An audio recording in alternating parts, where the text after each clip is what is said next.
Elysian seem to have set things up quite nicely. Welcome everyone. My name is Beckett. I am a graduate of WADA.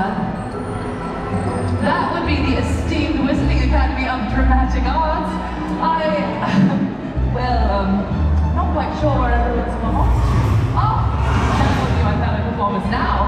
Come, introduce yourselves. Virginia. Samuel. Hello, Sam. And Darby. Very nice, thank you. Look at this attractive and obviously perceptive crowd. This is the perfect place for us to hone our craft. Let's finish getting ready. Lads, we're ready. As I was saying, on behalf of WADA, the Wizarding Academy of Dramatic Arts, we present to you the tales of Beedle the Bard.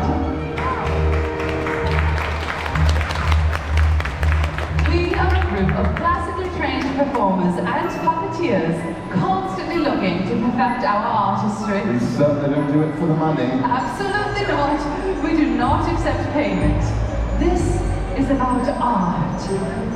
Ladies and gentlemen, the Wizarding world is filled with tales of courage, friendship, hope, and explosions! What? Oh. And love. And some of the most famous of those tales come from a man who lived over 500 years ago. His name was Beedle the Bard. He had one of the most luxuriant beards. Samuel, I hardly think they care about his beard.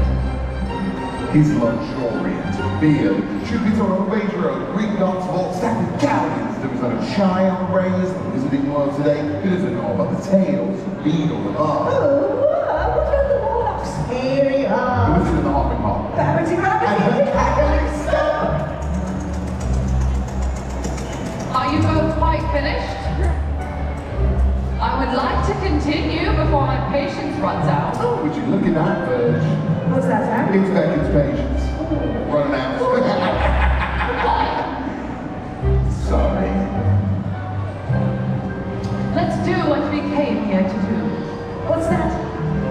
Right. Theatre. Places.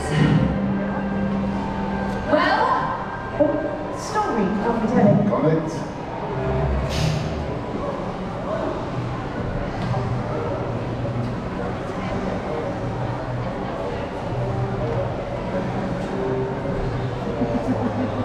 ladies and gentlemen, this tale is undoubtedly one with which you may be familiar. It concerns the fortunes of three brothers. Wait. What is it now? About one of the brothers. I never get to do it in more ways, you know. You can be the second brother, but be careful. I'm always careful. My fellow witches and wizards, everyone ready? We now present to you the tale of the three brothers. There were once three brothers who were traveling along a lonely, winding road at twilight. In time, the brothers reached a river too treacherous to pass, but being learned in the magical arts, they simply waved their wands and made a bridge. Before they could cross, however, they found that path blocked by a hooded figure. It was Death, and he felt cheated because travelers usually drowned in the river. But Death was cunning. He pretended to congratulate the three brothers upon their magic, and said that each had earned a prize for having been clever enough to evade him. The oldest brother, who was a combative man, asked for a wand more powerful than any in existence, a wand that must always win duels for its owner. So Death fashioned him one from an elder tree that grew nearby. Then the second brother, who was an arrogant man, decided that he wanted to humiliate Death still further and asked for the power to recall others from death. So Death picked up a stone from the riverbank and gave it to him. Finally, Death turned to the third brother, a humble and wise man. He did not trust Death, so he asked for something that would enable him to go forth from that place without being followed by Death. And Death, most unwillingly, handed over his own cloak of invisibility. In due course, the brothers separated, each for his own destination. The first brother travelled to a distant village where he sought out a wizard with whom he had once quarrelled. Naturally, with the elder armed as his weapon, he could not fail to win the duel that followed. Leaving his enemy upon the floor, the eldest brother proceeded to an inn where he boasted loudly of the powerful wand he had snatched from death himself and of how it made him invincible. But that very night, another wizard crept upon the oldest brother as he lay upon his bed, whereupon stole the wand and with it the brother's life. So Death took the first brother for his own. Meanwhile, the second brother took the stone that had the power to recall the dead and turned it thrice in hand. To his amazement and his delight, the figure of a girl he once hoped to marry before her untimely death appeared at once before him. Yet soon she turned sad and cold, for she did not belong in the mortal world. Driven mad with hopeless longing, the second brother took his own life, so as truly to join her. And so Death took the second brother for his own.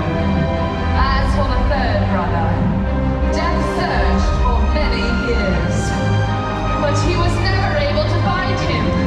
It was only when he had attained a great age that the youngest brother shed the cloak of invisibility.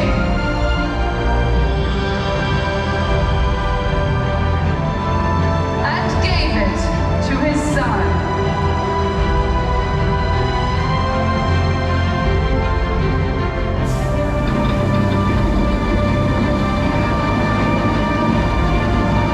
He then greeted Death as an old friend and went with him gladly, departing this life as equals.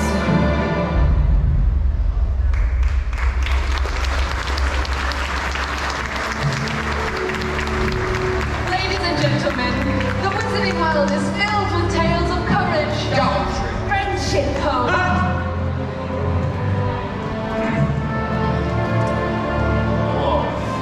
Bravo, Tom.